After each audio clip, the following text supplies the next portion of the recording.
And now, ladies and gentlemen, it's time for the most famous words in motorsports. The command to get us started for the 5th annual Ohio 250. Once again, our Grand Marshal, Miss Kirsten Dawson. Gentlemen, please start your engines. Well, I thought that was very polite of her. She said, please start your engines. And they did. The engines are fired up. Who is going to come out victorious at Mansfield Motorsports Park? We're going to find out. The green flag will fly when we come back to Mansfield.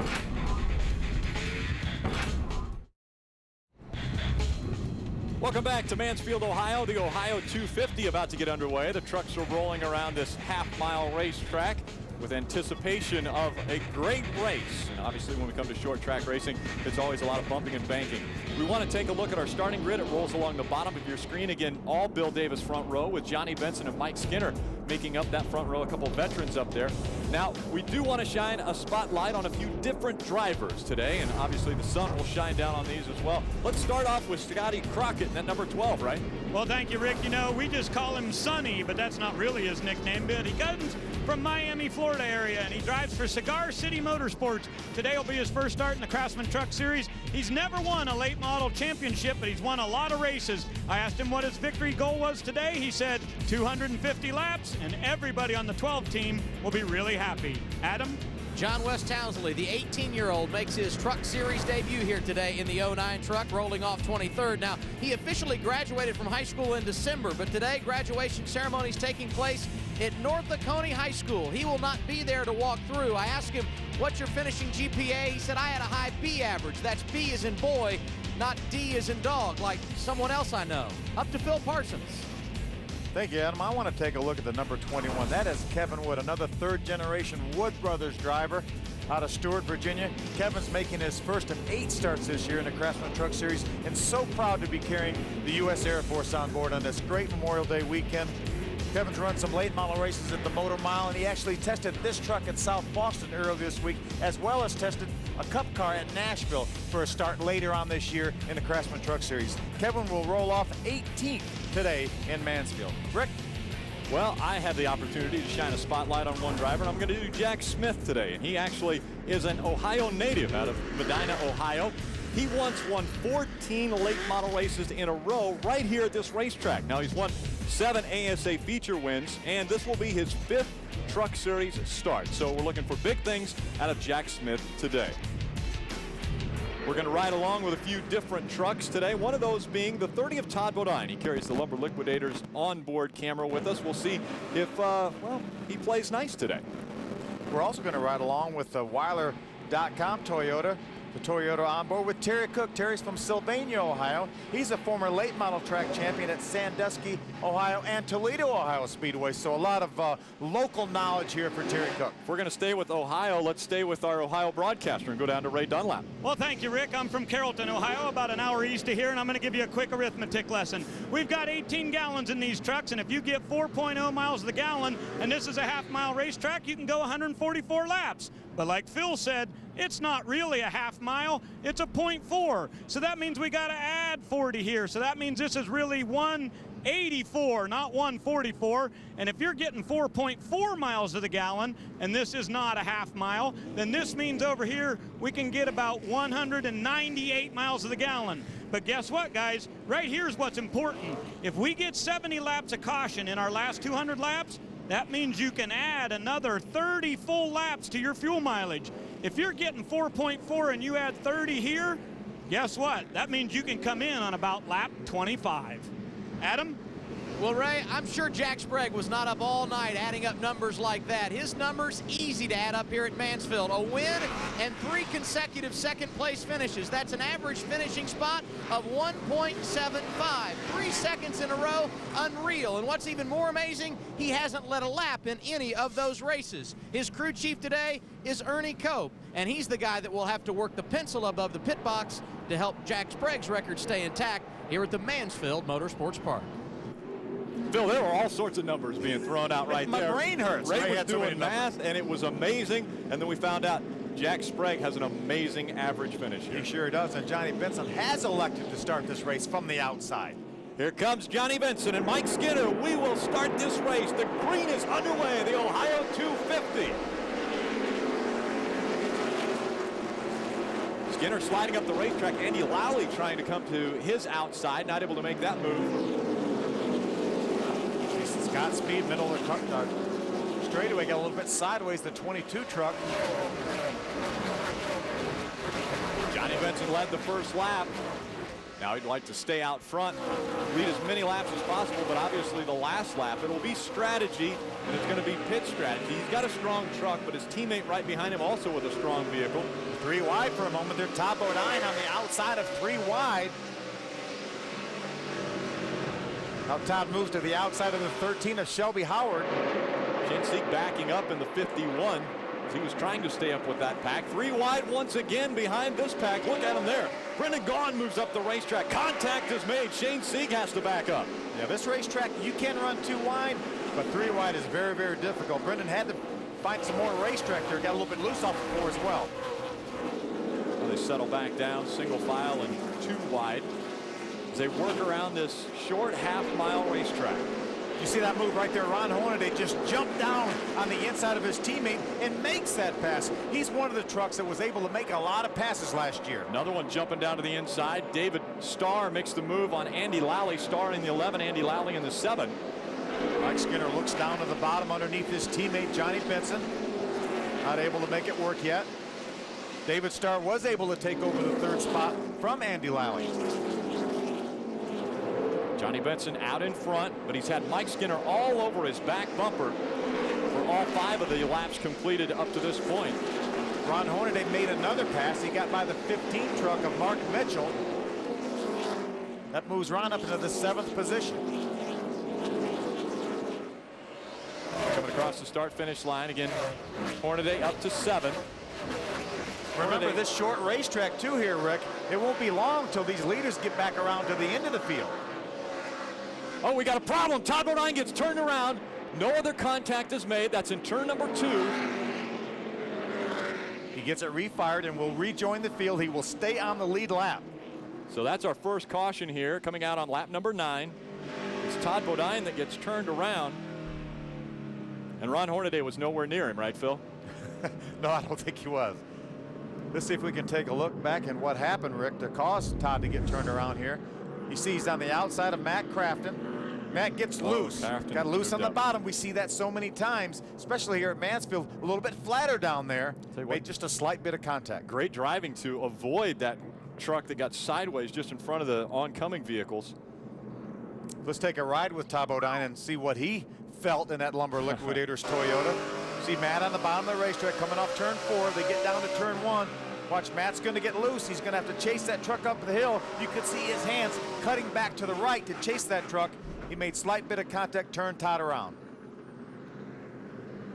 Riding along on our other onboard, just behind Todd Bodine. See the contact. It doesn't take much. You're on the ragged edge anyway, and Todd is on pit road. Might as well take advantage. He was at the very back of the pack. Might as well take advantage, put a little fuel in, maybe get a little better number on your fuel mileage. Already the battle marks on both trucks. The 88's on its right side door. Ray, what's going on with the 30? Well, they're going to raise the track bar 2 rounds. You see the wrench going in on the right side there? And here's the thing. You're not sure if you can get 4 tires changed in time to not lose a lap. So they're going to do 2 and 2. Right side tires on the 30 now. He'll go back around, come in, and then they'll do laps. Jack Sprague in the 9th position after starting 10th earlier on. He had moved as high as 8th, but was passed by teammate Ron Hornaday. When the caution came out, he radioed to crew chief Ernie Cope and said, "How's the left front fender?" They said, "It looks fine." Why? He said, "Animal got it when he went by me." Already some rough and tumble driving. The good news for Jack Sprague, everything intact where it needs to be 10 laps in. Yeah, and Phil, we're only 10 laps in. And obviously, we've already got a little bit of bumping and banging taking place on the racetrack. We've said it numerous times, these trucks don't play nice. They sure don't. Todd Bodine is back on pit road to get his left side tires. They will get 1 to go when they come back around. Johnny Benson continues to lead from the pole, started on the outside. They had that choice. Most of the time, 90% of the time, the driver will choose to start on the inside. As you can see, Todd right there, left side tires, top that thing off with fuel again. And remember, with that thing being jacked up on the left side, you can actually physically get a little bit more fuel in that thing. So they'll get a good fuel mileage check now because they ran a handful of laps before the first pit stop. Yeah, and when they check fuel mileage, they weigh the cans, right? How much fuel that goes in. They weigh the cans. They weigh them before when they're full, and then they weigh them when they take them out, and so they know exactly what the can weighs empty, so they know how much fuel, 12 gallons of fuel weighs, and then they just deduct and see where their mileage is. Ray Dunlap, you've got more on fuel mileage. Well, Rick, just talking to everybody down here in the garage area, you get so many different numbers, as I was talking about there on our thoughts before green. Can you get 4.0 per gallon? Can you get 4.4? That's a big difference. It could be 15 to 20 laps difference depending on what that number is. And just about everybody I talked to in the Toyota camp said that they're leaning closer to 4.4 than they are to 4.0. So I think the Toyotas are going to be pretty good on fuel mileage today here at Mansfield. Yeah, and Ray, that varies throughout the race depending on where you're running and what kind of situation you're in. So you can get different fuel mileage, different parts of the race. Coming back to the green flag, it's Johnny Benson and Mike Skinner 1 and 2 as they cross the start-finish line. Then it's David Starr, Andy Lally, Scott Speed slowing up Colin Brown there, and that allows Ron Hornaday to go by on the outside. How about Mike Skinner looks down to the inside of his teammate? See how hard it is to get on that throttle there on the bottom of the racetrack. It's a little bit flatter down there. You don't have as much grip. Phil, I tell you what, Ron Hornaday is the man on the move. He's already up to 5th. Here comes David Starr on the inside of that number 5 of Mike Skinner. He's looking to pass him. Yeah, Mike Skinner was just on the inside of our leader, Johnny Benson, a few moments. We see how loose David Starr got on the bottom down there. David Starr checking up now as he falls back in behind the 5 of Mike Skinner. Keep an eye on 33 of Ron Hornaday. It won't be long till he makes a move on that 7 of Andy Lally. He is going for the front. Ron Hornaday able to negotiate this half mile very well. He's found victory lane here before. There's Shane Seek, the 51 truck. Remember, that's the truck normally driven by Kyle Busch. He's in Charlotte for the Coca-Cola 600 tomorrow on Fox. They didn't even want to change the driver's name on the side. They left Rowdy Busch up there. Hey, take a look at this. Here comes Ron Hornaday looking to the inside of Andy Lally. He's the guy that's been there's a little bit of contact right there. Andy Lally's not going to fight that off. He knows it's awfully early in the racetrack, or in the race. You know what? Hornaday looks so good on the bottom of this racetrack. It's amazing. He got by Andy Lally, it looked like easily. What's going on with Lally, Adam? Well, he's been quiet on the radio in the early going, and a tough position for him to be in his first start, and he's up front mixing it up with the guys who are the best all time at this facility. But I talked to Andy before the race, very confident. I think that's the biggest difference in this race team. They're starting to gain some momentum. A great starting spot, solid run last week at the Lowe's Motor Speedway, and they backed it up with a good qualifying run and a good start here today at Mansfield. Hey guys, I want to look at Todd Bodine's progress. Right there, he's trying to pass the 63 of Jack Smith. He has only passed 2 trucks since this restart, and right now our leader, Johnny Benson, is only about 25 truck lengths behind Todd Bodine. Difficulties for Bodine as he's not able to move up, but it's Mike Skinner who's closing in on that back bumper of the 23 of Johnny Benson. David Starr looks to have a real good Red Horse Racing truck right now, and they have actually pulled away from the 33 of Ron Hornaday a little bit. Ron Hornaday, a big gap between David Starr and Ron Hornaday, but Hornaday's been the one passing trucks so far. Right now, it's Johnny Benson in front of his teammate, Mike Skinner.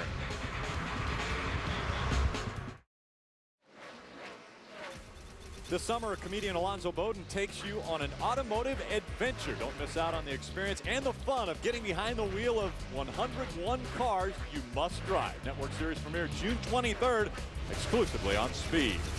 Johnny Benson holding on to that top spot, but Mike Skinner has been looking to the inside almost every lap. They've been going around some lap traffic now, Phil. Yeah, they really have. Now, right now, Todd Bodine is only about 6-8 truck lengths in front of these guys. You see the yellow car just for a moment, the yellow truck for a moment. That is Todd Bodine. But there has been some tremendous racing all over this racetrack.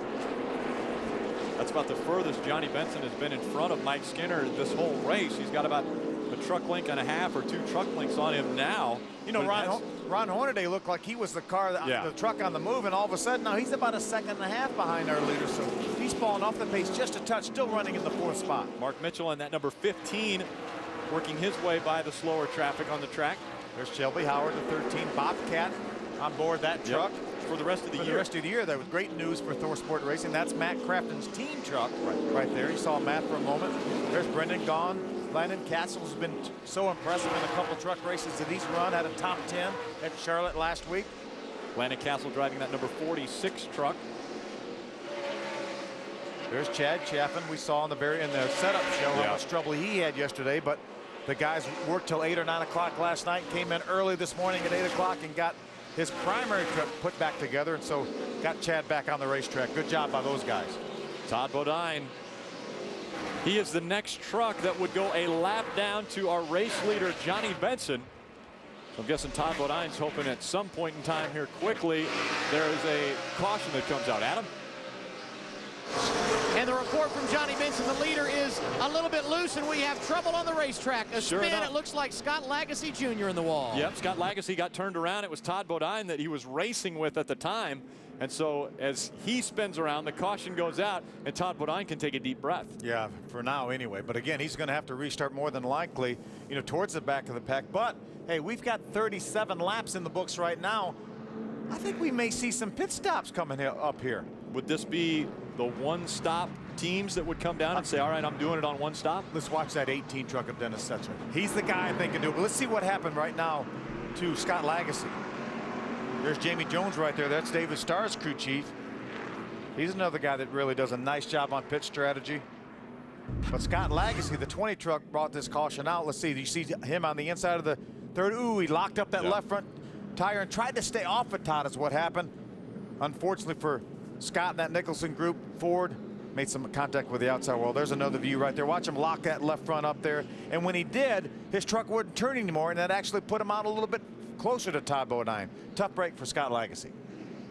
So Scott Lagasse gets turned around on his own doing, trying to get in on the inside of Todd Bodine. Pit road is open. David Starr leads that group down pit road here. David Starr's coming down, but he doesn't have a lot of takers behind him right now. We see Scott Lagasse coming down, and well, now it's the 60 of Terry Cook.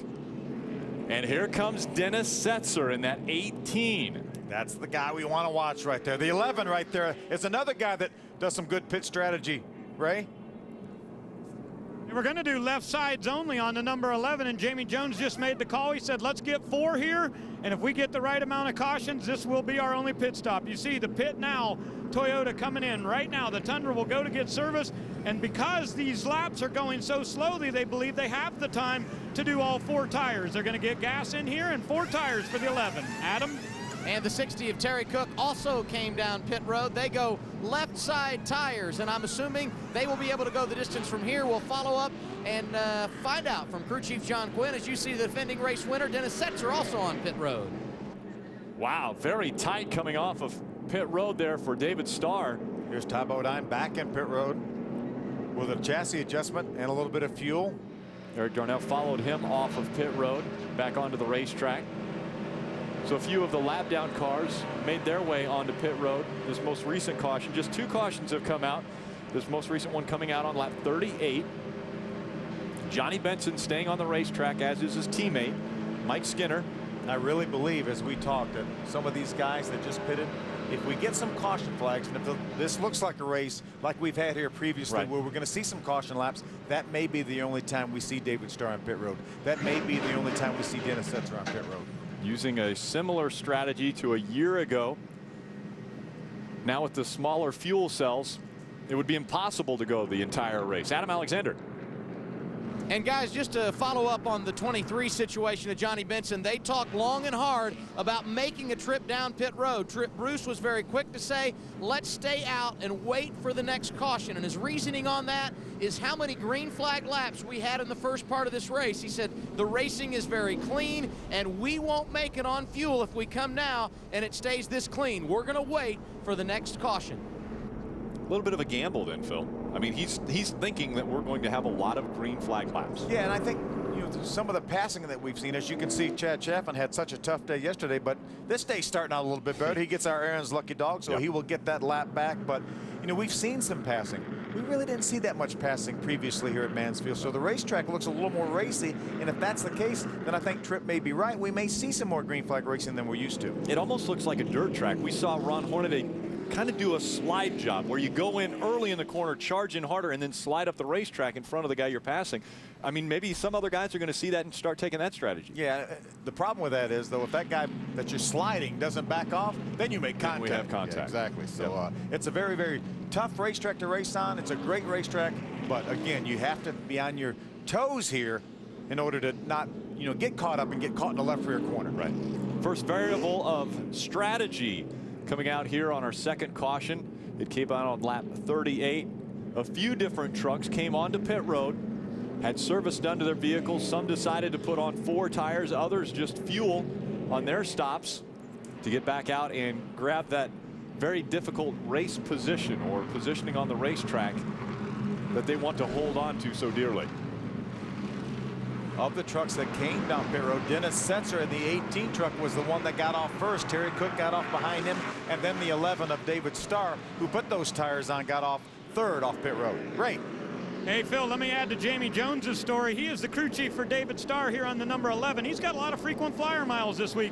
He came here yesterday for practice, flew back to Charlotte last night for his daughter's graduation, flew back this morning to come here to crew chief today. They've worked on this truck, and what Jamie said, the nice option they have now with putting tires on, if they do decide to stop again, and if another caution comes out in 20 laps, they can get fuel only. There you have it. Another option is available for David Starr. Well, green flag back in the air here in the Ohio 250. Mike Skinner looks to the inside on this restart. Let's see if he can get by. Look, he's got Ron Hornaday now that's going to take that hole up on the outside.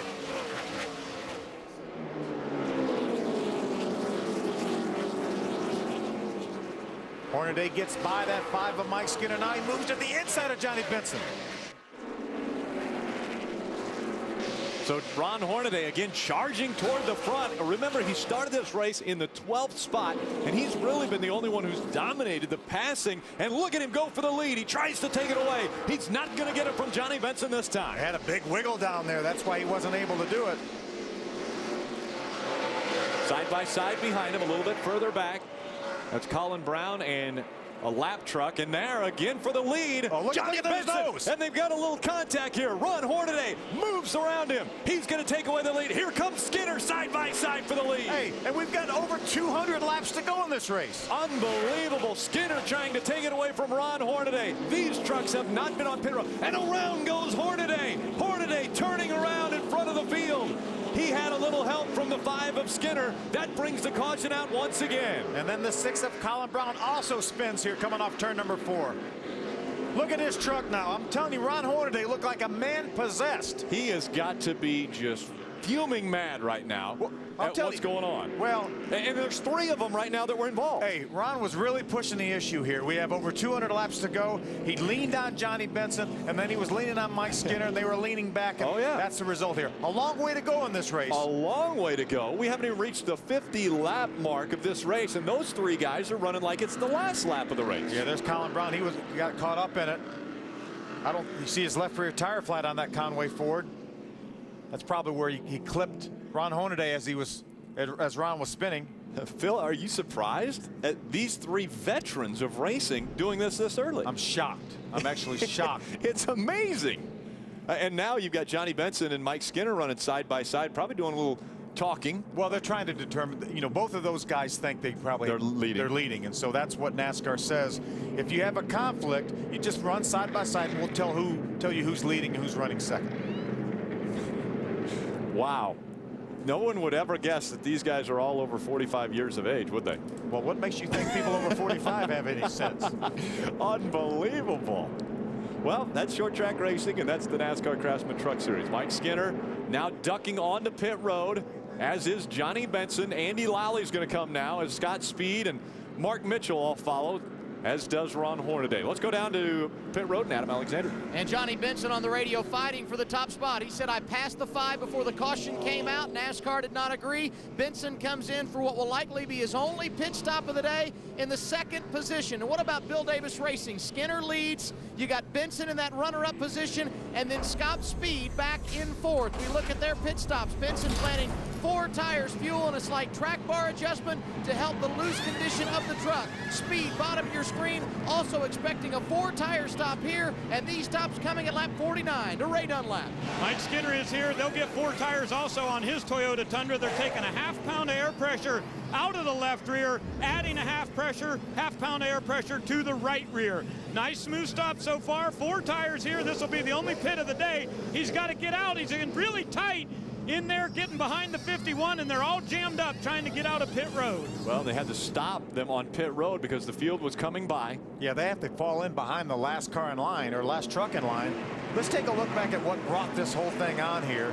Ron Hornaday made a move, got around Mike Skinner for the 2nd position.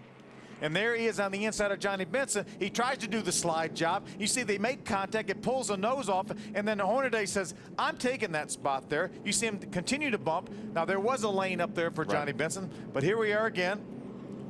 There's Mike Skinner now on the inside. They make a little contact before they even get to the corner. And that's what really got Ron Hornaday out of shape. Skinner continued to chase his truck up the racetrack, and then while they were doing that, Johnny Benson went by on the bottom. So that's where Johnny Benson said, hey, I'm leading this race. Yeah, there's another right after the contact right there. That Mike Skinner and Ron Hornaday made some contact before they got down to turn number 3. You see Colin Brown got caught up a little bit, ran in. That's probably where the damage, some of the damage to Ron Hornaday's truck came. There's another view right there. See Ron make some contact with the outside wall. Then Colin Brown tried to get by, in this right front corner of Ron Hornaday's truck caught that left rear corner of Colin Brown. Look at all that damage. Ray. Ron Hornaday has damage on the right front of his Camping World Chevrolet, and of course you can see the damage on the back, but the problem is the truck is bouncing up and down even as they're going around under caution here. So Rick Wren believes they might have a possible broken right rear shock. If that's the case, they're going to have a good bit of repair work to do here. Lots of bare bond getting ready to go on that number 33 truck. But we're going to be going back to green here in less than 1 lap. So a lot of work to be done for Hornaday. Ray and Adam and Phil, I'm amazed. Between the 3 of these guys, Hornaday, Skinner, and Benson, they have 36 short track wins. And you would think that they would realize that you don't win the race until the last lap. Well, I'm going to absolve Johnny Benson of any blame in this situation. Right. Johnny wasn't necessarily a victim. He was touched a little bit by the 33 when Ron tried to do that slide job, and then Skinner and Ron Hornaday got together going in turn 3, and that's what caused the caution. Well, it's about to be green flag racing once again. It flies in the air, and now it's Chad McCumbee that's out in front. Yeah, Chad is on the tail end of the lead lap right now. The actual leader of the race is at 13 of Shelby Howard. So Shelby Howard scored as our leader. Chad McCumbee trying to stay on the lead lap just in front of him. Scott Lagacy is a lap down car that started on, or truck on the inside of Shelby Howard. Ron Hornaday out on the racetrack, but problems, severe problems with that 33 as he is limping around this track.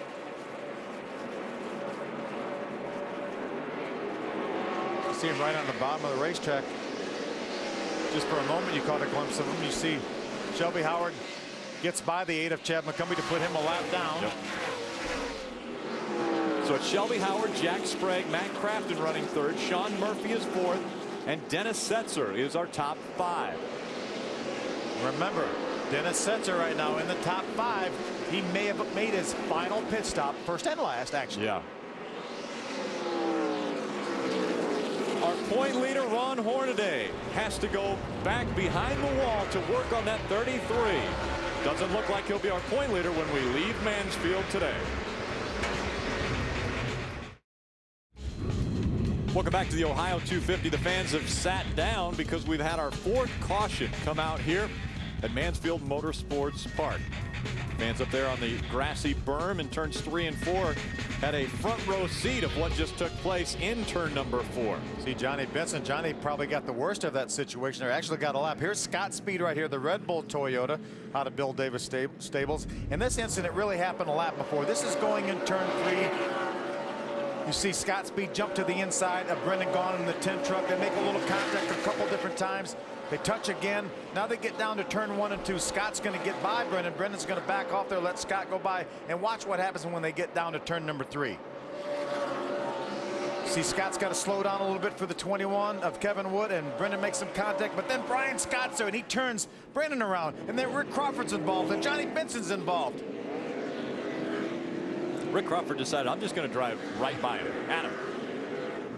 And Shelby Howard came in, the leader, made his only pit stop of the day. Left side tires for him. He's not said a bad thing about the 13 truck all day long. Also, Jack Sprague riding second comes in. His crew chief Ernie Cope said there's only going to be a few trucks on pit road. Let's do 4 tires, top off the fuel tank. And Jack said help the handling. It's a little bit loose in. The 2 is pulled away behind the 13 on pit road, guys.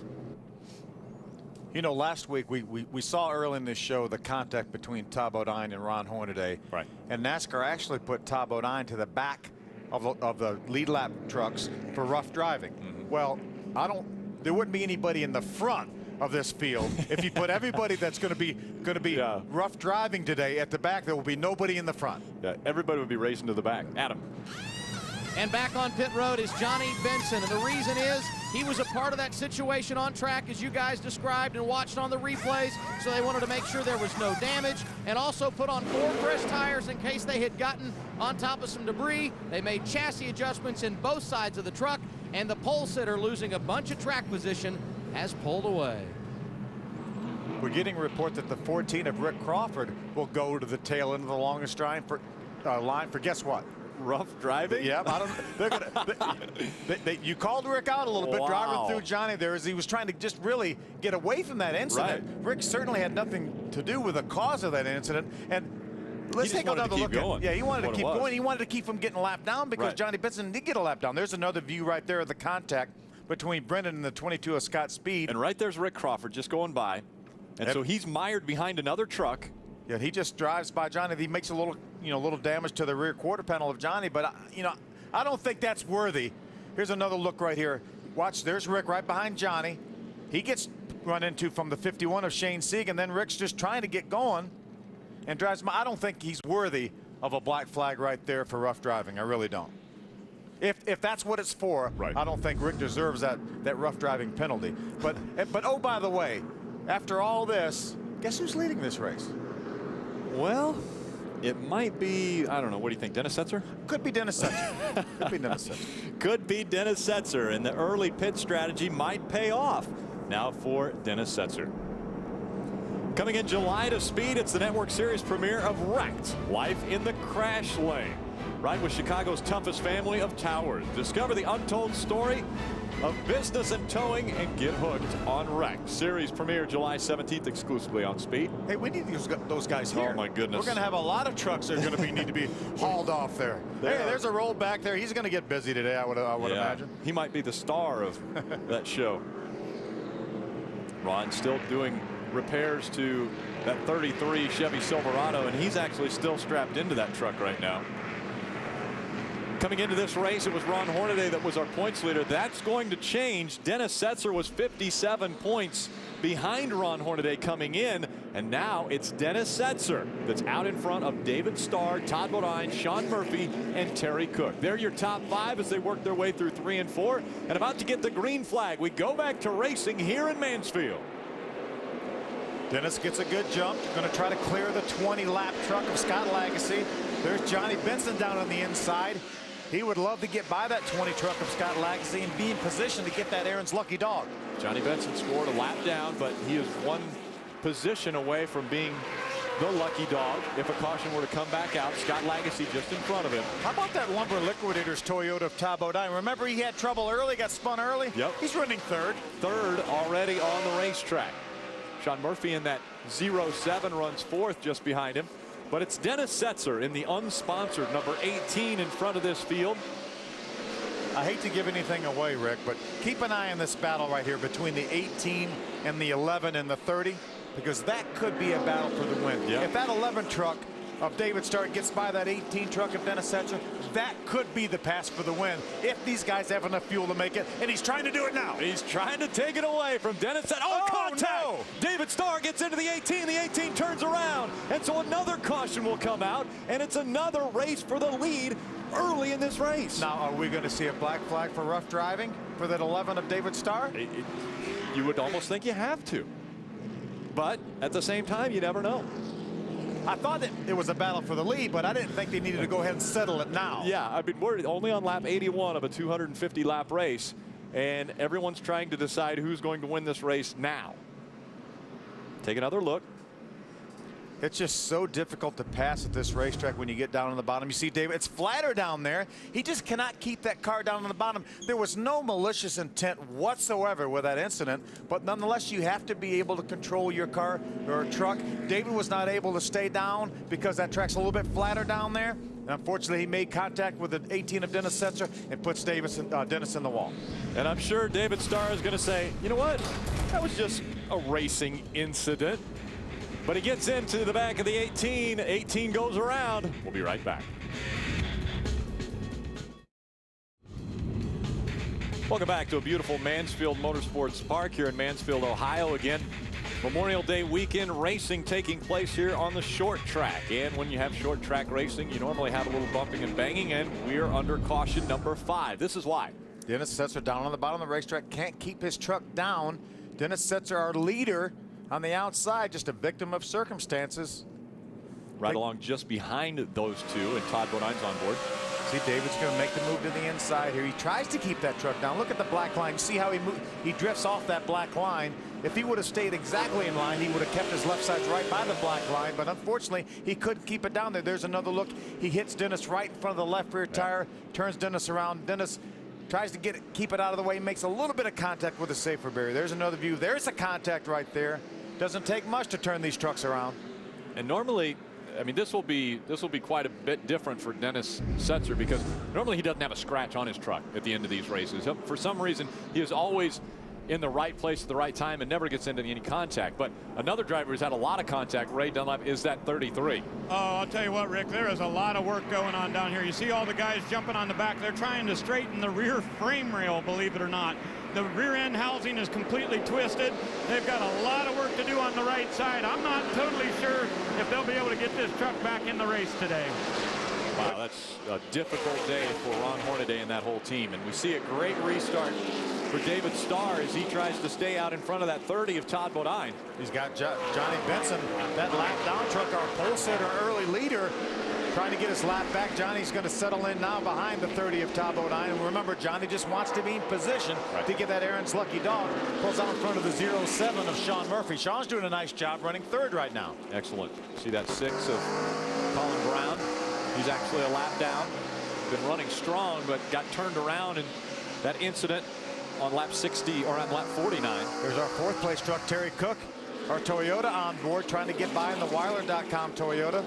He gets by that 6 of Colin Brown. Here comes Mike Skinner. Mike's being shown right now in the 5th position. Ted Musgrave right behind him in 6th is moving up. Donnie Leah's having a good run right now in that 71 Chevrolet. 3 wide once again. Andy Lally in that number 7 was on the inside. The 51 of Shane Sieg was. There's Shelby Howard. Are they 3 or 4 wide there? 3, 4 wide in Mansfield. Is that possible? I don't. Well, we've seen 3 wide make it a little bit. There's another 3 wide situation. That's 4 wide. 4 for a minute. Short track racing in Mansfield. You just never know what to expect. That's the lap truck of Tim Cowan right there, the 42. There's really nowhere to go here. He tries to maintain any kind of speed, and basically he's in the way. They get bottled up behind that 42 of Tim Cowan, and now you see the 88 jumping out to the point. Shelby's going to try to get by that 42 on the inside. Here comes Rick Crawford on the outside. Remember, Rick was penalized. Had to go to the back of the pack for rough driving. He's passed a lot of trucks already. Rick Crawford has made his way back up to the 20th spot the last time they went by the start-finish line. Again, there are 31 on the lead lap currently. There's Donnie Lear right there, the 71, taking over that position from the 59 of Ted Musgrave. That moves Donnie up to the 6th spot. Donnie's the track record holder here for the modified series of NASCAR. Sat on the pole here for the modified race last year. Battle between Shelby Howard and Rick Crawford continues, and up front it's David Starr. He's got clean racetrack in front of him. Todd Bodine right behind him. David Starr might try to go the entire rest of this race without coming onto pit road. Welcome back. There's your leader, David Starr, and we're riding along with 2nd place Todd Bodine for the Ohio 250. Bodine now looks to the inside as David Starr and Todd Ryan are catching up to the slower lap traffic. Todd looks to have a good truck right now. You know, amazingly enough, he was running 36th on lap 11. He restarted 34th on lap 13.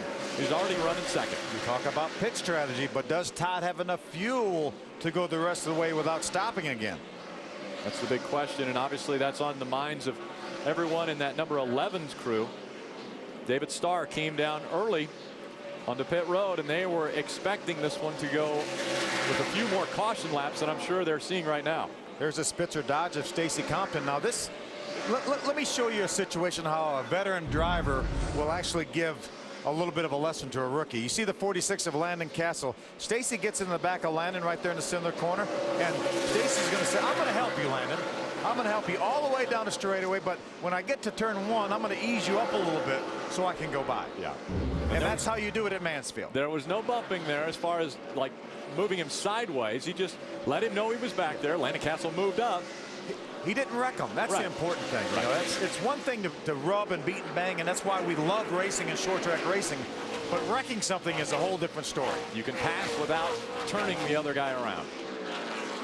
And right now we see Rick Crawford continuing to move up. He got penalized for rough driving. Now we have to remember David Starr did not get penalized for rough driving when he was involved in the incident with the 18 of Dennis Setzer.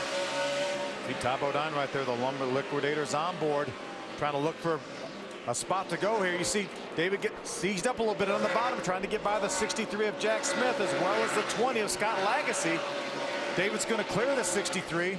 See Johnny Benson's still in that fight right now. Remember, he wants to be the first truck one lap down to get that Aaron's Lucky Dog when the caution comes out, and believe me, the caution will come out. There may be another caution here at Mansfield. See the 46 right there has gotten back by Stacy Compton, and there's the 88 of Matt Crafton. Stacy slid a little bit up and allowed the 2 of Jack Sprague to get underneath him coming off turn number 2. Landon Castle's doing an excellent job in that 46 truck. He really is. He really had a couple good races in that 46 truck. He finished 13th in his first start at Kansas, and then a top 10 and 9th last week at Lowe's Motor Speedway. So Rick Hendrick, development driver, doing a great job in that truck, and right now Matt Crafton's going to drive to the inside of him to take over that spot. Jack Sprague's going to watch. He's got a good seat here as he follows those 2 trucks into the turn. Sprague now looking to the high side of Matt Crafton, trying to find the fastest way around this short half-mile racetrack. Nose to tail once again, and now everyone looking to the inside. We see Landon Castle leading the group. Well, you see a gap in front of Landon Castle, and that's what Matt Crafton sees right now. He sees the gap. He sees that pack driving away from them. He's not going to have as much patience as he would if there was somebody right in front of him. You see him right on the rear bumper of that 46 truck so he can get underneath him. There comes Matt Crafton moving up past Landon Castle. Castle, a little contact there as he tried to hold on to the spot, and now they move up. More contact between them. Look at the damage to the 2 of Jack Sprague. Sheet metal starting to get torn up, and that's Jack Sprague. It comes off the right front tire, gets turned or torn off, and the 14 of Rick Crawford spins. See Rick right behind the 11 of David Starr. NASCAR will have to determine whether Rick should have been able to get back in front of him. That would have put him on the lead lap. But Jack Sprague really came out on the worst end. You see his right front tire, but that was because of the skirmish between Matt Crafton and Landon Castle. Look at the damage to the right front of that truck. It blows the right front tire out. So he'll have to come onto pit road when they open pit road. Here's another view. There's the 88 of Matt Crafton. The 46 of Landon Castle runs in the back of him, then drives up beside him. They make some more contact, and then Jack comes along and catches the left rear corner of Landon Castle's truck and cuts down his right front tire. Take another look. Look at Landon Castle trying to hang on to it. Matt Crafton stopping him from going into the wall. Just a chain reaction for Rick Crawford. Rick was right in that mix right there, and he got turned around. Somebody ran in the back of him. As you can see, Jack Sprague come to pit road to replace that right front tire. We knew it was going to happen when we come to Mansfield Motorsports Park. Short track racing is always rough and rumble driving and racing. The drivers of the NASCAR Craftsman Truck Series trying to keep their tempers cool as we take on the half mile.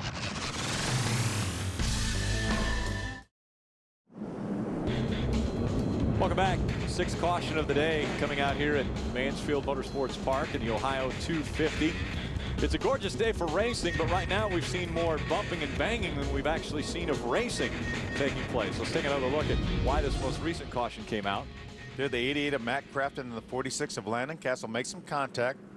Then Landon gets up beside him. They make more contact. Jack comes along, catches the left rear corner of Landon Castle, cuts down his right front tire. Rick Crawford gets turned around in the aftermath in a chain reaction. Adam, let's go down to you for more with the situation. Well, they came in at lap 117 for right side tires, and the plan by Ernie Cope, the crew chief, was to bring them back down a couple of laps later to repair damage. But when they came down pit road on that first pit stop, they had a miscommunication. You can see the replay here. This is the front tire carrier. This is Jeff Galati. He got upset, took his helmet off, and left the pit area. We talk so much about short track racing and how tempers flare amongst the drivers. Well, some of Jack Sprague's crew chief Ernie Cope and Jeff Galati, got into it. Galati now has his helmet back on, and he's servicing the truck. But it's not just drivers that get upset. The crews work hard and have a lot of motion when it comes to a short track race as well, right? And Adam, you remember at the top of the show in my thoughts before green, I showed you that most of these crew chiefs are counting on 70 laps of caution in the final 200. Well, I just talked with Jamie Jones. He's the crew chief on David Starr's number 11 truck. And Jamie told me he expects that when we go back to green right now, or as soon as they do, he still needs 31 laps of caution yet in this final part of the race. We've got a lot of racing to go, and I can't imagine that he won't get those extra 31, guys. Yeah, we're closing in on the halfway point of this race already. We've had 6 cautions as we are counting down on lap 121. David Starr, our current leader. There's been 6 leaders changing positions 9 times on the racetrack, and 6 cautions for 34 laps. Now that's the important number, is how many caution laps we've had, because that's going to count into what's taking place as far as pit strategy. 29 trucks still on the lead lap. Craftsman always on the cutting edge of technology when it comes to tools. Today we want to spotlight another important piece of equipment that Craftsman makes available to all of us, the Craftsman tools of the trade. A lot of Craftsman tools are going to be used today on this racetrack as they're trying to keep them all together. These trucks have been bumping and banging the entire way as we're closing in on the halfway point. Johnny Benson jumped on the throttle in the center of the corner, and he does get by the 11 of David Starr. Remember, that just puts him on the tail end of the lead lap. Johnny Benson fighting to stay on the lead lap here at Mansfield, as he has been involved in an accident today. The 30 was involved in an accident. We've had virtually every truck on the racetrack has been involved in something today. Yeah, there will not be any trucks here without some body damage on their bodies. Right now, Todd Bodine running in the second spot right behind David Starr. He's been chasing him around the racetrack for quite a few laps here. Have to show a lot of patience here now. Obviously, Todd has a great truck. He's made a couple moves on David to try to get by him, but hey, we're just now halfway in this race. Just past the halfway point.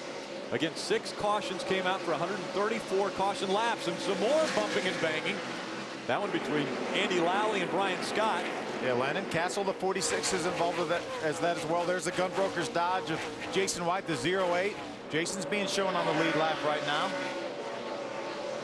There's a battle for second there. There's Mike Skinner, the 5 truck. He's running third. He appears to have a good Toyota as well. Todd Bodine, Mike Skinner, those two have been battling on the racetrack all race long. If Johnny Benson can stay in front of our leader, David Starr, and the caution flag were to come out, then that would give us another lucky dog. And right now, that's the 6 truck of Colin Brown. He is in position to get the Aaron's lucky dog if the caution were to come out right now. Phil, how do you think Toyota feels right now when they have the top 8 positions locked up? Well, they had 10 trucks in the field, so it could be better. 80% of the top 10 right now is Toyotas, and they're running in positions 1 through 8. Well, they're not going to finish like that. No, they're not. I was talking to Mike Bean, crew chief for Colin Brown this morning, and he said people are going to try to stretch this fuel mileage thing so much, and they're going to count on so many caution laps. He said there will be trucks run out of gas in this race today. You know, Dover, Mansfield, and ORP are the only 3 racetracks that Toyota has not won on. We had 13 caution flags last year, yeah, and 8 of the 13 came after halfway. Boy, Well, it looks like calmer heads are prevailing right now on the racetrack. We're seeing some good green flag laps here. We are seeing a lot of side-by-side and bumping still on the racetrack, but nobody's getting turned around as of yet. You see the damage on the right front of Scott Speed's truck. It looks like that could be hindering his progress. Scott Speed 1 year ago at this time was running Monaco. Monaco, that's right. He was running the F1 race and actually finished in 9th position, a top 10 for Scott Speed at Monaco 1 year ago this weekend. Isn't that amazing? And he's really doing a pretty credible job in this truck as well. A lot of damage to that right front. Phil, there's got to be either some tire rub or something going on with that right front, because the body is scrunched right down on top of that right front tire. Yeah, more than likely there is. Caution flags out. Tim Cowan is over in the middle of 3 and 4 right there. You see Tim Cowan in that 42 stopped, facing the wrong direction right now. That brings out our 7th caution of the day. This one coming out on lap 137.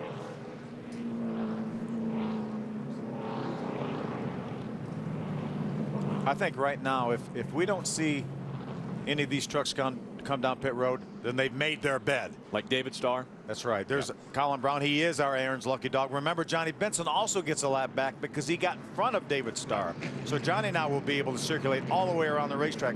But if you think you're even close, you're going to have to come down pit road right now. If you stay out right now, don't even think about coming into pit later on, because you'll never be able to overcome the track position.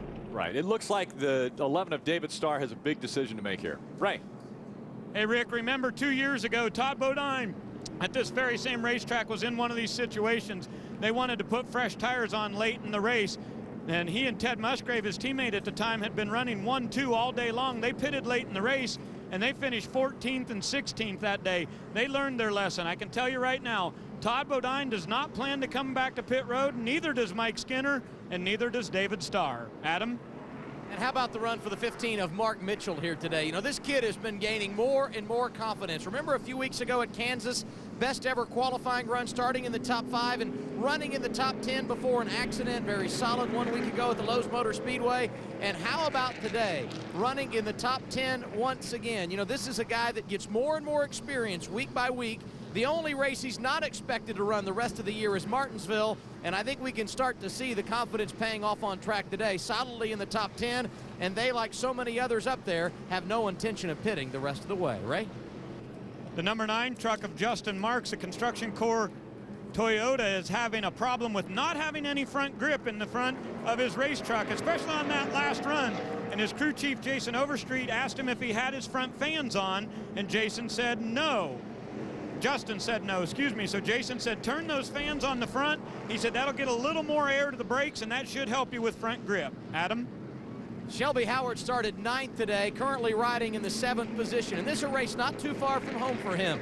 Greenwood, Indiana is his hometown, just south of Indianapolis. And I asked him why he felt so good during practice yesterday. And the reason is simple. He has a great deal of experience at this racetrack in the Hooters Pro Cup Series. He nearly won a couple of times, and he has a runner-up finish. Track time and confidence, the key for the 13, and we're seeing it here today. His crew chief, Chris Rice, said it is very good on track. Fans enjoying a beautiful day and a great day for racing. We'll be back with more after this. Okay. Coming in July to Speed, it's the Network Series premiere of Wrecked, Life in the Crash Lane. Ride with Chicago's toughest family of towers. Discover the untold side of the business of towing and get hooked on Wrecked. Series premiere July 17th exclusively on Speed. You know, I'm really good normally at reading things, but after I read that, I was like, no, that's towers. Yeah, they're towers, not towers. You know, the thing is, we've seen a lot of damage to a lot of these trucks, but I don't think we've had a wrecker out yet. We haven't had any wreckers or towers. They've all been able to drive back to the garage area or the pit road or wherever the case. There's a nice wrecker right there. He's got his lights flashing, but they look good. They've been parked since the start of this race. Well, and normally we'd say that's a very good thing. Obviously, Ron Hornaday, the only one who's had severe damage and has been behind the wall. He's the only one off the racetrack right now. The other 35 trucks still on the racetrack, and they will get that Camping World Chevrolet back on the racetrack. They're trying, and Ron Hornaday still sitting in the seat. They were involved in the accident early on in this race on lap 49, and they have been off the track since then. Take a look at our point situation. As they run on the racetrack now, Todd Bodine would take over the top spot. Dennis Setzer would move up to the second position. Ron Hornaday drops all the way back to fourth. Ray Dunlap, who have you caught up with? Well, with Jamie Jones, crew chief for David Starr. How was the graduation? Graduation was good. I'm proud of my daughter. This pitnow.com Toyota's doing good. David's doing a good job. We're playing a fuel mileage deal here, and if we get a few more laps, we'll be fine. How good is that racetrack? It's pretty good. And the driver's pretty good, team's pretty good. I think these guys are sitting pretty right now out front here at Mansfield, but we still got 100 to go. You know, Ray, I was talking to Jamie Jones, and he said that he actually only saw about 30 minutes of the first practice session, and he said they were setting the truck up via cell phone on his way to the airport. So throughout the 2 practice sessions, he was on the way to the airport talking to the guys on cell phone and setting this truck up that's leading this race right now. It must have worked out well, because David Starr is continuing to lead at Mansfield Motorsports Park. Right behind him, Todd Bodine in that Lumber Liquidators Toyota Tundra. Look to the outside. He's going to do it again as they throw the trucks into the turn. Coming out of 4, it's going to be David Starr still holding on to that top spot. Yeah, I think Todd really would like to do something right after a restart, because I think that's when the 11 of David Starr is the most vulnerable as we watch from the Lumber Liquidators on board. You can see right now we've got a little bit of a gap, just a couple truck lengths, but right after a restart, Todd seems to be a little bit better than David. Different line David Starr has to take, going by that slower lap traffic. There is a little side-by-side racing. Jack Sprague back out on the racetrack after he had the heavy damage to the right front. Blew the right front tire on that truck. The 16 of Brian Scott makes way for Jack. John West Townley, the 09 right behind Brian Scott. Remember, his high school graduation is tonight. There's battle for 6. Shelby Howard just in front of Mark Mitchell. Oh, a little bit slow there for Jack Smith. He gets spun around, catches it. Yeah, Shane Sieg was able to get by the 51 truck. He made some contact with that 63 of Jack Smith. Brendan Gaughan bumping in there with the 66, it looked like. That's Benny Gordon. Benny runs the Hooters Series regularly. He's had 2 races this year. He's won 1 and finished second in the other one. So a good start to 2008 for Benny Gordon. Now Brendan Gaughan trying to work by that 59 of Ted Musgrave. Gaughan trying to break back into that top 10. Goes up to 11th, Adam. And it's been somewhat of a yo-yo day for Brendan Gaughan. Not a great qualifying effort, started 20th, but quickly drove his way into the top 10 before he made his first pit stop at lap 50 for right side tires. I think the intention was to stay out, but they had to come back down pit road consecutively at lap 71 and 72, where they changed 4 tires. And as you can see, he's beating on the door of the 66, trying to make his way into the top 10. And now he has company from Eric Darnell. I would say beating on the quarter panel. I don't know about the door. He hadn't quite got that far up. But it's heating up, and there it goes. Eric Darnell turns him around. Brendan Gaughan circles his way through 1 and 2. The field stops behind him. And again, getting caught up is Scott Speed in that 22. Now we're seeing Eric Darnell and Andy Lally try to get their trucks going once again. 8th caution of the day from Mansfield. And this one was set up a long time ago, Phil. Yeah, flat left front tire for Brendan Gaughan.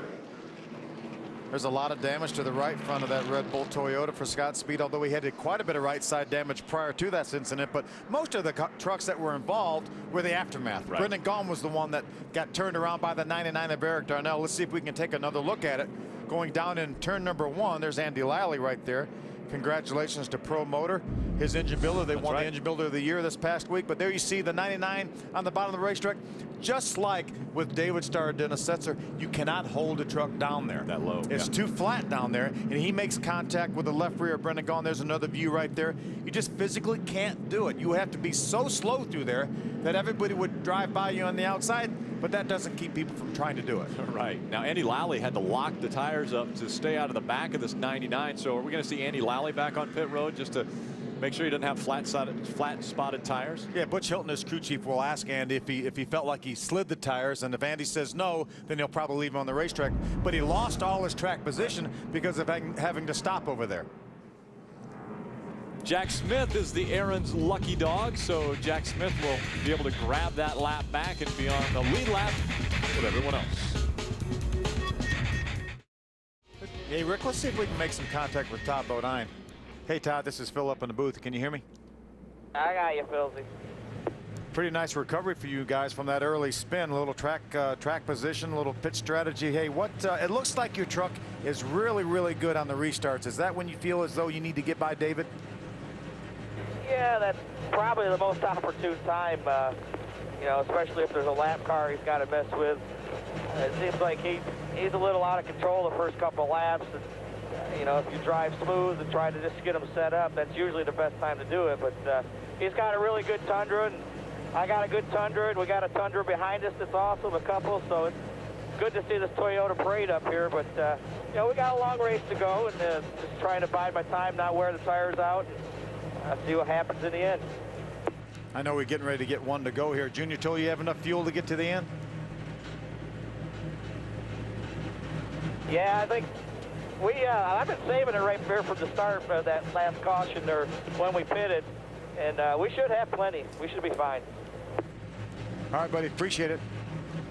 Ray, what's going down on pit road? Well, Phil, I just want to let you know, Ron Hornaday's Camping World Chevrolet about to go back onto the racetrack right now. At this point, he's completed 53 laps, and Tim Cowan is listed in 35th. They believe they can get past Cowan and maybe past Gary St. Amant, a few of those other drivers that are right at the bottom of the running order right now. It'll be interesting to see how many positions Ron Hornaday can pick up if his truck is good enough to stay on the racetrack and compete that minimum speed that they post from NASCAR. Remember that math thing we were talking about earlier, Phil? Yeah. Mathematically, Ron Hornaday can't get by Gary Samant. Yeah, Gary. We don't have enough laps. Yeah, Gary St. Amant's still on the racetrack, and he's being shown 3 laps down, and we only have 92 laps left in the race. And he's 100 laps behind him. Green flag back in the air. We're back to racing here at Mansfield. It's David Starr and Todd Bodine. Bodine looks to the inside once again on this restart. Yeah, see what Todd can do on this restart. Remember, that's when he's most vulnerable as far as David Starr. Todd looks to the inside, coming up 4. David Starr able to get back in the gas just a bit quicker, so he stays in front of Todd Bodine in that Lever Liquidators Toyota Tundra. Mike Skinner right behind Todd Bodine. A lot of strong trucks up front as Terry Cook runs in the 4th spot. Remember, in 2006, David Starr dominated the short tracks in this very truck right here with this Red Horse Racing team. Won Martinsville, finished in the top 5 just about every one of the short track races. And now after the restart, David Starr trying to stay in front of that 30 of Todd Bodine. Got to give a shout out to Shane Sieg running in the 5th spot right now. And that number 51, he's making Billy Ballou proud. He sure is. And there's Dennis Setzer. Remember, Dennis leading this race, got turned around by that 11 truck of David Starr. Dennis has fought his way all the way back to the 7th position. So Dennis Setzer trying to make his way by some of these trucks in front of him. Each one would be for a position, pass for position, as he runs in the 7th spot. Yeah, Shelby Howard was able to get by Shane Sieg to take over the 5th position. A career run for Shelby Howard this afternoon. Shelby Howard's best finish in the NASCAR Craftsman Truck Series was 15th earlier this year. He's had a 16th as well at Kansas. We've got about 85 laps to go. Right now, there are 32 trucks on the lead lap. What do you think the all-time series record is? Oh, it's got to be over 25. It is 30 back in Michigan in 2006. 30 trucks on the lead lap. How about that? Terry Cook's on board, showing us a little excitement just in front of him, and problems back behind. Jack Smith in the 20 of Scott Lagacy Jr. get tangled up and turned around. So caution number 9 comes out, slowing the pace down once again, and this is a welcome sight for that 11 of David Starr. Again, David Starr came in as early as anyone as far as stopping and hoping that he would get quite a few caution laps, and this is adding to it. Here's what happened. There's the 99 of Eric Darnell. He's down on the inside of the 20 of Scott Lagacy. Very similarly, get up into the 20 of Scott Lagacy. Scott actually looked like his left rear tire had gone down. Maybe Eric Darnell, when they made slight bit of contact, he may have knocked the valve stem out of that tire. A lot of damage to the 20 of Scott Lagasse Jr. Also caught up in that was the 10 of Brendan Gaughan. So quite a few trucks involved in this one.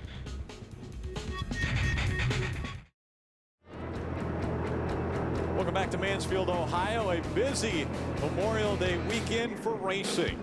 Again today, immediately following our race is nationwide qualifying on speed. And then tonight on ESPN2, it's the Nationwide Series race. Tomorrow, don't miss the Sprint Cup race from Lowe's Motor Speedway, the Coca-Cola 600. That begins at 5 p.m. All those times in Eastern. And then obviously on Monday, we can't forget about the Rolex sports cars at Lime Rock. So a very busy Memorial Day weekend of racing. A gorgeous afternoon here in Mansfield, Ohio, as we've just had our 9th caution of the day. Our lucky dog going to Chad Chaffin, so that's the second one that he has received And today. a lot luckier than he was yesterday when he crashed both his primary and his backup truck. But that will put Chad back on the lead lap. It will be back on the lead lap. Yep. The 51 of Shane Sieg was running up in the top 10. His crew chief is Richie Waters, who's had so much success with Kyle Busch, and he came down pit road on this caution flag right here. Ray, why did he do that? It was lap 168, Phil, and I just asked Richie, and he said nobody up front can make the distance. He said, I promise you, each and every one of these trucks up there will definitely run out of fuel. They wanted to come in and make sure they had plenty of fuel. He said the fuel mileage is much worse than we expected. People are getting 3.6 to 3.5, and we're counting on 4.0 to 4.4 in my formulas. He said fuel mileage is much worse today than they had hoped for. He didn't want to take a chance of running out of fuel. You know, he's talking about David Starr, and Todd Bodine, and Mike Skinner, Terry Cook. Those are the guys he's talking about running out of fuel. We've doubted Richie before. He's proved us wrong, but I'm telling you, I think he's wrong again. Green flag back in the air here at Mansfield. It's David Starr, Todd Bodine. Both of those trucks were on pit road at lap 39, and that was the last time they've been on pit road. So they, I guess you could say they made their bed. Yeah, the 5 of Mike Skinner actually pitted back on lap number 50, so he has 11 more laps of fuel than does those front 2 trucks. But Richie Waters is claiming he does not think that any of them can make it on fuel. We're going to find out. Riding along with Terry Cook as Terry tries to get by the slower lap traffic of Jack Smith on his inside. And then setting his sights on Mike Skinner in front of him. So 4 Toyotas run nose to tail at the front of this field. There's a Dodge right there, Dennis Setzer. We saw Dennis so good. His pit strategy looked to be really good. Unfortunately, he and David Starr made contact, but that brought Dennis to pit road. Right. So now we know Dennis has more fuel than they even planned on needing. Dennis Setzer can definitely, well, I mean, we say Dennis Setzer can make it to the end of the race. Richie Waters doesn't agree with us, but that's okay. Jack Smith trying to stay off of that truck on his outside as we see Shelby Howard just in front of Dennis Setzer. Again, Dennis starting 24th in this race.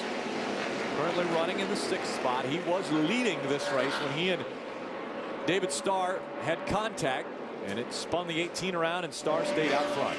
Now Rick Crawford getting by that 16 of Brian Scott, at least attempting to get by him. Yeah, that's a battle for the 16th position right there. Remember, Rick Crawford, he got black flagged for rough driving earlier in this race. And then got caught up and got spun around in another incident over down in 1 and 2. Brian Scott pulls right to the inside of Rick Crawford, trying to take that spot back. Crawford still racing on the outside. And boy, look at some of the damaged vehicles out on that track running as hard as they're running. Yeah, this is one of the few racetracks that the Truck Series comes to that Brian Scott has some experience on. He actually ran a Hooters race here last year, qualified on the front row, so he has some good experience here, and he got by that 14 truck of Rick Crawford. Very good run for Brian Scott as he passes the veteran. There's the difference between first and second. David Starr now has a 4 truck length lead over Todd Bodine. So Bodine not able to hang on to that back bumper of David Starr. Shelby Howard breaks into the top 5, looking for a top 5 finish here today. Welcome back. Surprise, we're under caution number 10. This time it wasn't anybody getting turned around. It was actually debris coming off the 46 of Landon Castle. Well, it was because of contact. but nobody turned around. He had a flat tire right. You see the left rear tire flat. John West Townley gets in the back of him in the Zaxby's Ford. There, watch this now. Watch. Here comes David Starr, Todd Bodine, first, second, and Mike Skinner just barely avoid that. That could have cut one of their tires down. Again, those are the top 3 right now on the racetracks. We see Landon Castle getting work done on his truck, and we see the crew member going down as he was pulling off of his pit area. Hectic racing and tempers flying here at Mansfield. More mayhem to come up next.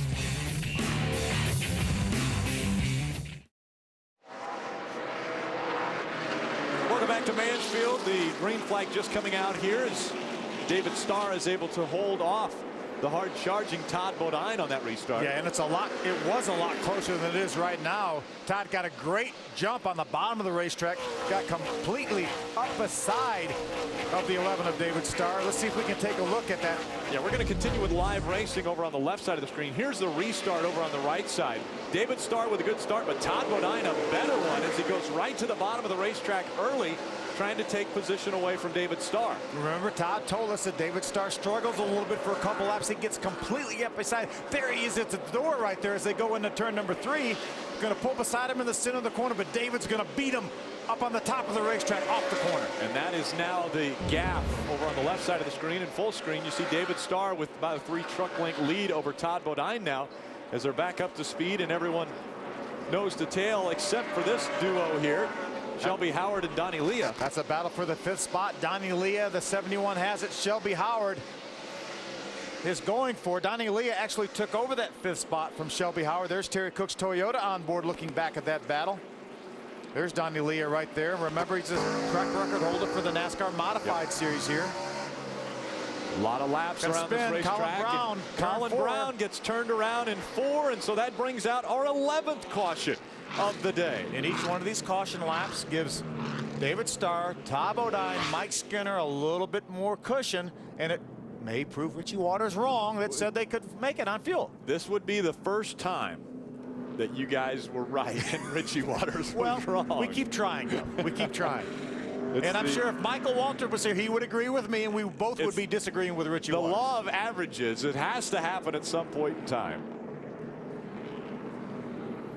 See who's going to get the lucky dog this time. 11th caution comes out, and Landon Castle will get the Aaron's lucky dog. More green flag racing when we come back to Mansfield.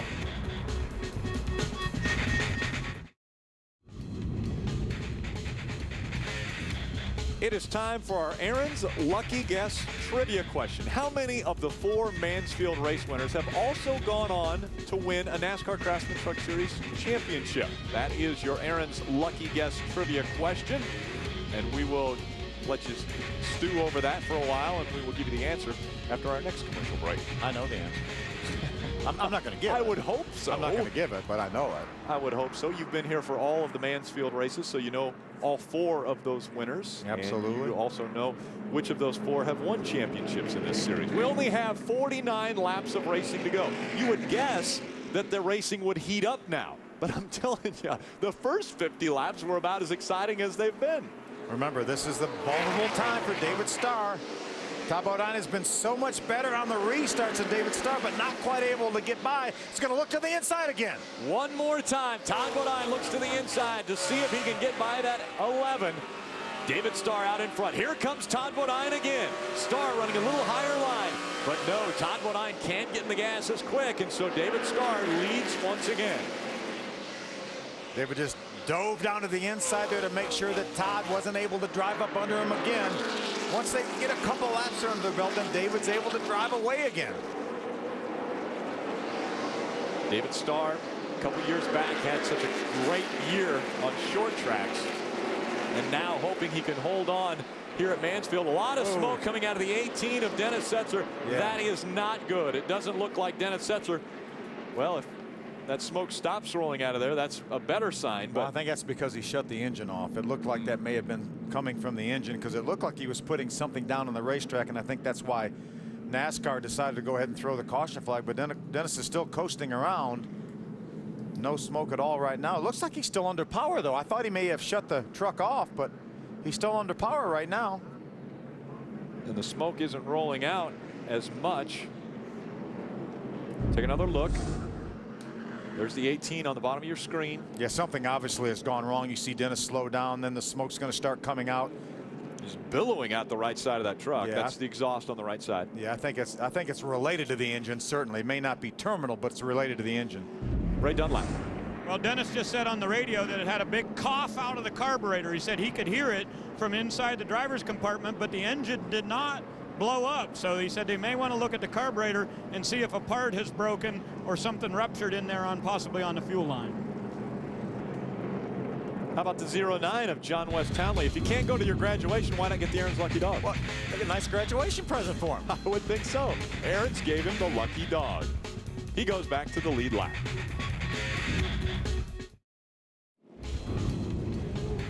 Welcome back. It could be the final restart here at Mansfield, Ohio. David Starr trying to hold off Todd Bodine. He's got the 63 lap truck of Jack Smith down in the bottom. That's going to keep Todd from getting down there. Looked like that might have been an advantage for David. Jack Smith running fast enough to keep Todd Bodine up a bit higher on the racetrack. Bodine had been looking to the inside of David Starr the previous 3 restarts. Getting down to it, 40 laps to go right now. Inside of 20 miles remaining at Mansfield Motorsports Park. Can David Starr hold on? Does he have enough fuel?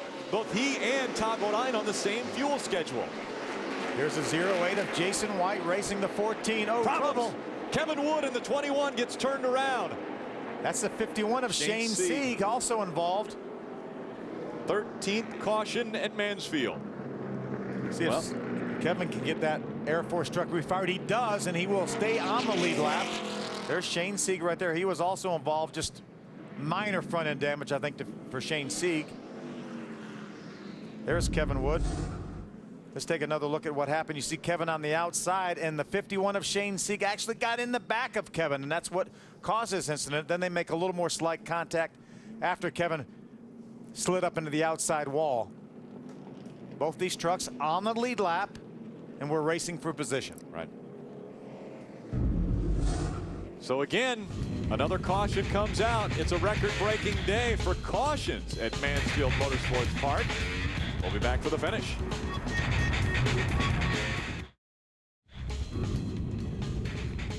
Welcome back to Mansfield.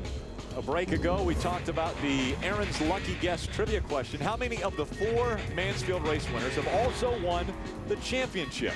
Phil, you said you knew the answer. It is 3. Ah, very good. Jack Sprague won this first race starting from the #1 spot. Then it was Ron Hornaday winning 2 years ago. And actually in 2005, Bobby Hamilton won. And that's 7 championships represented by those 3 drivers right there. Very amazing. There's another champion. 2 champions. Mike Skinner. 2 champions right Todd there. Bodine. Ron Hornaday, he's being scored 105 laps down to the rest of the field. Yeah, he could potentially finish 35th, but that will be the best that Ron Hornaday can finish in this race. And there's another champion right there, Ted Musgrave, who won the championship for Ultra Motorsports a few years ago. And the one guy right there, Dennis Setzer, that didn't win the championship of the 4 previous winners here, finished second 3 times in a row, one time by only 9 points in 2003 to Travis Quapple. Yeah. Ray Dunlap.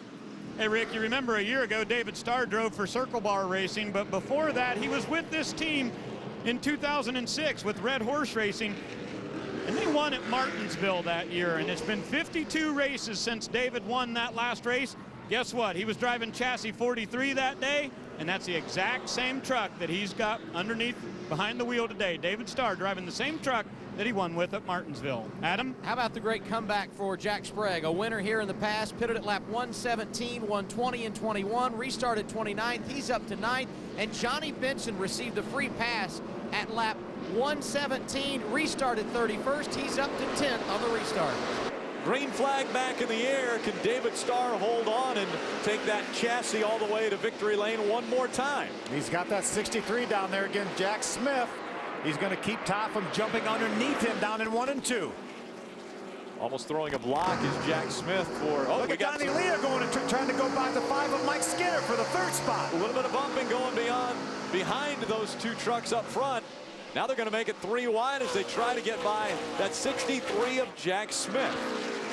Donnie on the inside trying to, he's going to move Skinner up the hill a little bit. He does have him cleared.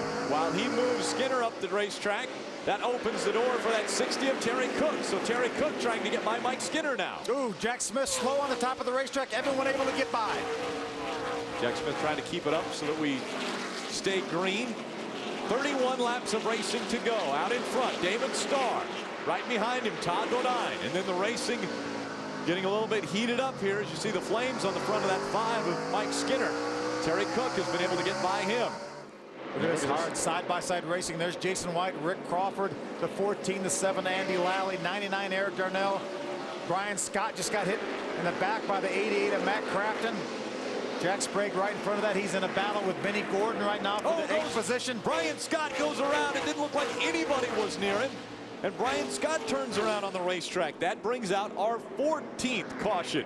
Bad news for David Starr. We're going to have yet another restart that he's going to try to have to hold off the 30 of Todd Bodine. Now, do you think he's thinking bad news or this is good news because he's conserving fuel? Well, I think Jamie Jones has assured him he has enough fuel. Okay. Prior to this caution flag, we've had 67 laps of caution since the 11 and the 30 have pitted.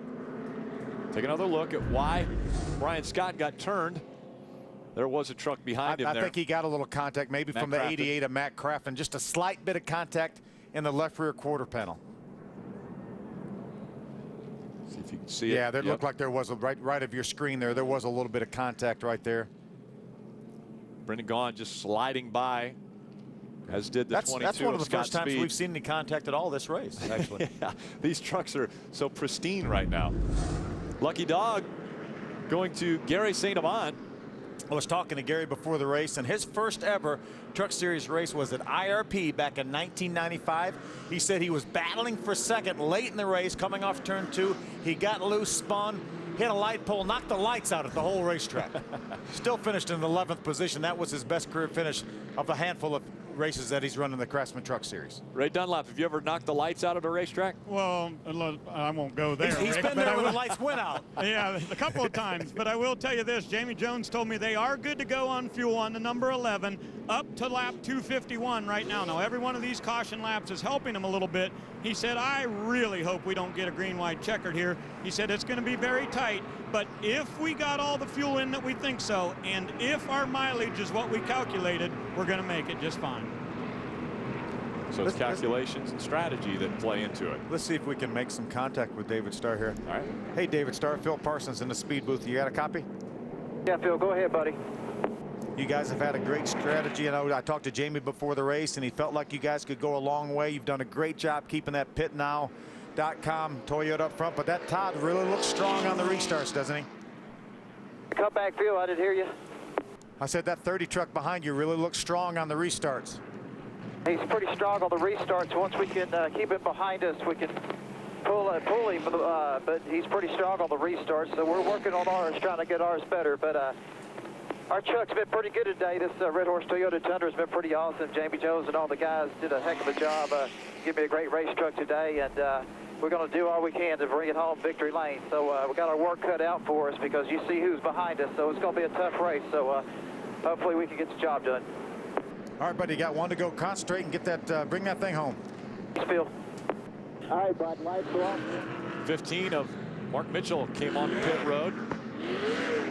He was in 7, and it looks like they're going to put on left side tires. Now the one thing that I think is going to be, and it was flat left rear that brought him onto pit road, but I think what's going to be important now is Jack Smith is not on the inside of David Starr anymore. So that opens up that bottom lane for Todd Bodine on this restart.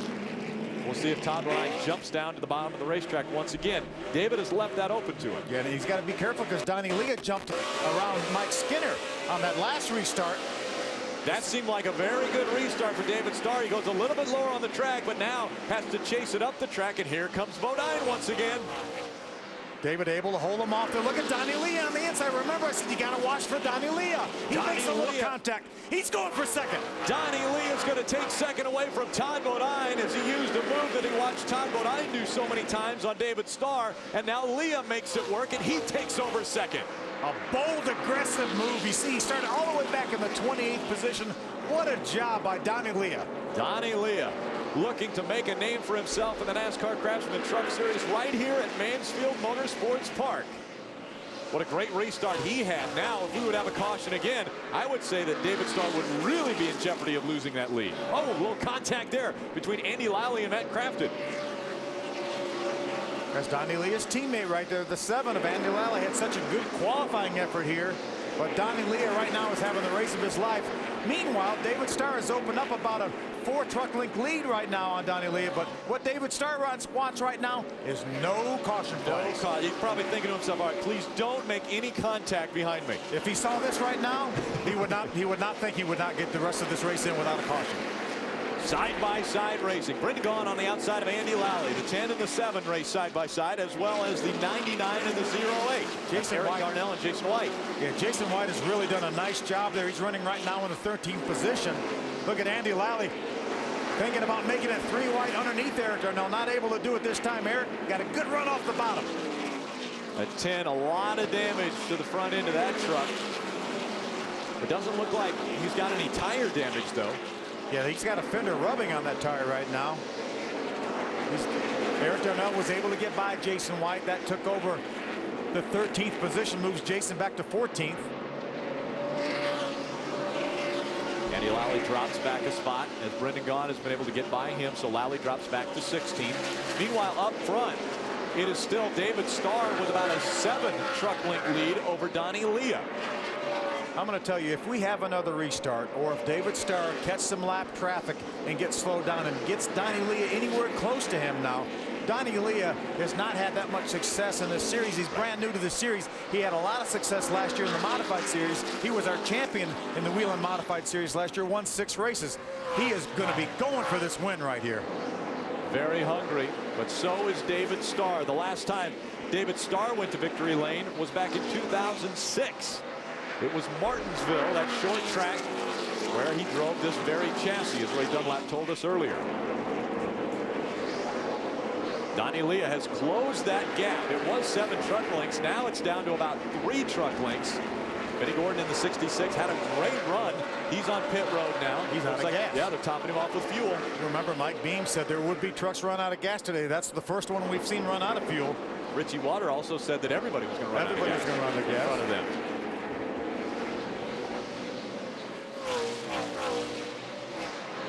Todd Bodine running in the 3rd spot. Donnie Leah has closed the gap on David Starr as we have just 13 laps of racing to go. Donnie Leah can smell it right now. He can smell his first Truck Series win.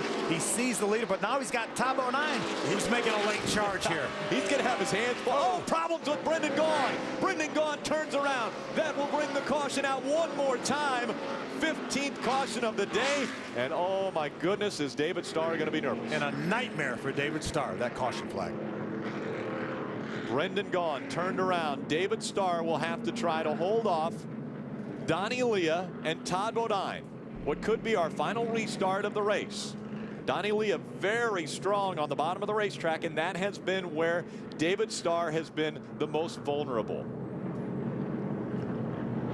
We saw Donnie Leah with a very, very aggressive move on Mike Skinner 2 cautions ago, and Todd Bodine this last caution. So it's going to be a slam bang finish, I'm telling you.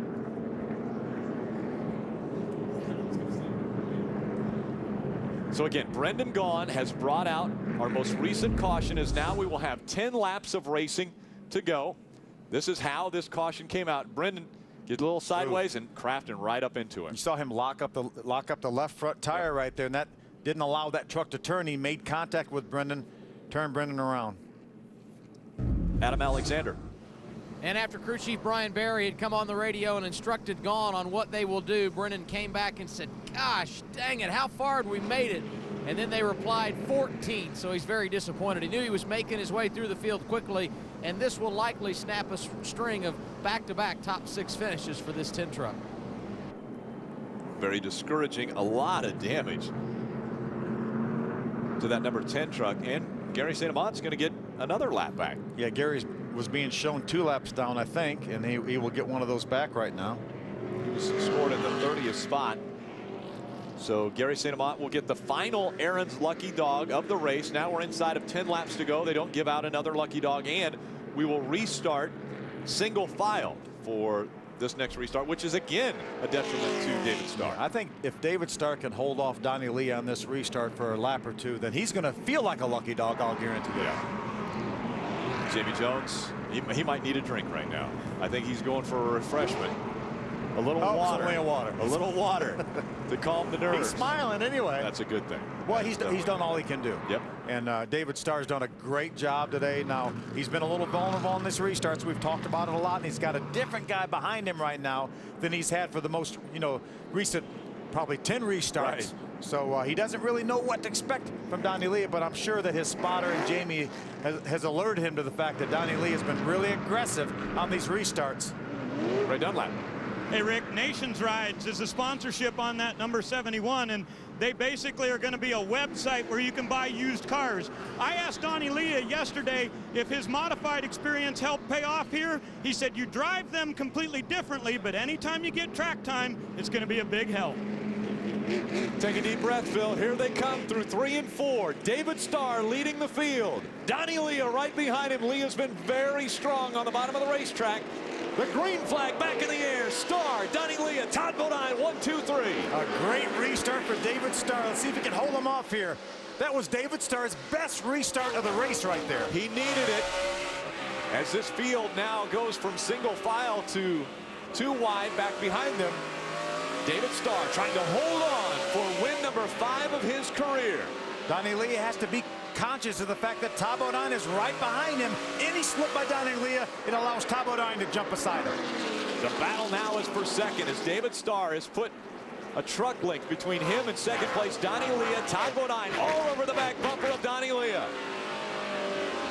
Leah wiggles just a bit going through the turn. Todd Bodine looks to the bottom. I'm telling you, that was a terrific restart by David Starr. That could win David Starr this race if we continue caution-free. You remember back about 200 laps ago when I said the battle between Dennis Setzer and David Starr may be a battle for the lead, and then David ran into Dennis? That was the pass for the lead and possibly the win here. We'll find out in 4 more laps. 4 laps of racing to go. We're right along with Terry Cook and his Toyota onboard as he sees the best view of that battle for second. Todd Bodine trying to find any way around Donnie Leah. 3 laps of racing to go. And Todd is going to remember how aggressive Donnie Leah was when he passed him for the second position.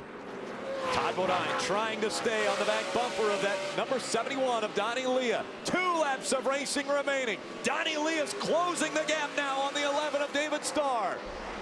It's going to come down to the final lap when they come out of turn number 4. David Starr is going to see the white flag. 1 more lap around Mansfield Motorsports Park. Donnie Leah's right there. Here he goes. He makes contact. David Starr keeps it straight. They're side by side. 3 wide down the backstretch. Donnie Leah out in front. Todd Bodine down on the bottom. As they come out of 4, Donnie Leah has the edge. Donnie Leah will win at Mansfield. What a terrific finish, and what a job by Donnie Leah. He was aggressive this race, and it got him a win. That was amazing for Donnie Leah. He moved David Starr out of the way, Phil. He sure did. He sure did. And David Starr did a phenomenal job of keeping that truck pointed in the right direction. But wow, Donnie Leah. They were 3 wide down the backstretch, and Donnie Leah keeps the nose of that Chevy Silverado out front and wins his first ever NASCAR Craftsman Truck Series race. You know, in the NASCAR Craftsman Truck Series, Phil, it's been a long time since we have had a rookie contender win a race. It was Carl Edwards back in 2003 when he won Kentucky. Wow, that's 5 years ago, but what an amazing job. And what a great job by all of TRG Motorsports. Kevin Buckler started this team. Andy Lally was his primary driver. And just at the very last instant, they created this second team for Donnie Leah. Yep. Did not even run Daytona, was not approved for Daytona. Mike Bliss drove this truck at Daytona, and Donnie has been very, very impressive in what few starts he's had. Take another look at what just took place on that final lap. See, Donnie makes a little run on the inside. He makes some hard contact right there. Now Todd jumps up, makes it 3 wide. I never dreamed these guys would make it through this into the racetrack 3 wide. 3 wide, Donnie Leah. I mean, David Starr is staying on the gas, but Donnie Leah using those 4 tires. And it was David Starr who outran Todd Bodine for second by just, well, it was actually less than 2/100ths of a second. Yeah, Donnie Leah didn't use 4 tires. He used 8 tires right there to get that truck through 3 and 4. Wow, what an amazing finish. Donnie Leah celebrating here on the front stretch in Mansfield, Ohio. First win in NASCAR for Donnie Leah, and it comes at the short track of Mansfield. That was celebration earlier. Now let's see what kind of emotions come out of Donnie Leah as he climbs out of the truck in victory lane. Here comes Donnie Leah. Nationsrides.com has a victory in the Craftsman Truck Series in his 8th career start. So does Donnie Leah. And for the 22nd time in NASCAR Craftsman Truck Series history, we have a driver who made a last lap pass to get the victory. TRG Motorsports, brand new to the series, and they are here, victory lane. Chevrolet, look at this. It's a mob scene. Scott Punch getting celebration. Get over here. How in the world were you able to do that? I have no idea. Right here, these guys right here is the reason I was able to do that. 25 to go, I came over the radio and I told them, I said, guys, I could feel what was going to happen. I knew I'd get them there at the end, and I just told these guys, look, the last few laps here are for you guys. Donnie, you won a championship a year ago in the NASCAR Whelen Modified Series. Did you ever believe that you could get to this series and win this quickly? I mean, I knew we could do it. I wouldn't be driving this truck if I didn't think we could do it, but so soon, no. I can't believe it. I got to thank all these guys, and Chevrolet's been helping us out huge lately, and you know, Chevy's #1. Who can you say? You know, Nationsrides.com, everybody that, you know, Jason Miller, my crew chief, did an awesome job, and I don't know what else to say, really. Oh, my God. That's good enough. Congratulations. Another last lap pass for the win here at Mansfield. Adam? And David Starr with his best run of 2008, but I know it's not what you wanted. I'm sure you'll replay this one over and over in your head. What was the difference there on the final lap, David? Well, congratulations to Donnie and his team. They did a heck of a job. You know, I'm disappointed for my team. Jamie Jones and all the guys on the Red Horse Racing team, we've been working hard, testing a lot, really getting our program turned around, and I really thought we had this one, but this is just great short track racing. I mean, I love these short tracks. You never know what's going to happen, and if you take the white flag. Here's the replay. It was just enough to break my momentum there, you know, and you know, he just got into one a little bit harder than I did, and he slid up and got into my left rear, and just enough to break the traction. I mean, when you break your forward bite, I mean, that's everything here. Getting in the corner, rolling the center, and forward bite up off the corner. So that's all it took was a little bit of breaking my forward bite, and it broke traction, and he was able to get underneath me. I went into turn 3 on a prayer, but I gave it all I had, and just glad we came home second. Congratulations to them. This is what these short tracks give you. That's it right there. You can win, you can lead every lap, but the only one that counts is the last one. And so I'm excited for getting our season turned around and for everything. This Toyota Tundra was awesome today. Even though we didn't win, it hurts. I'm not going to lie to you. It's disappointing, but we gave it all we had, and that's all we can do. So look forward to next week. Thanks, David. Guys? David Starr taking the high road there. He knew that short track racing, there's contact made. In victory lane, the Jericho, New York 27-year-old Donnie Leah becomes the most recent winner in NASCAR Craftsman Truck Series.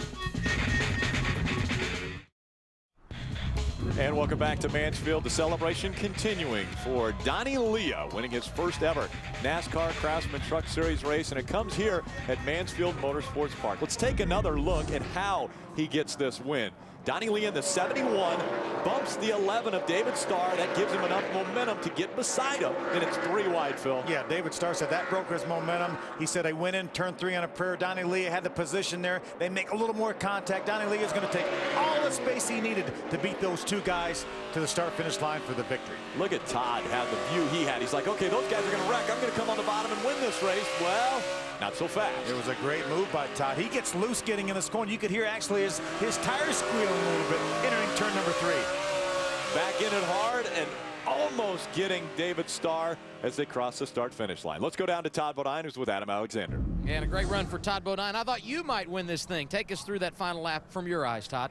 Well, it was actually started before that when Donnie drove down in the 3 and body slammed me out of the way.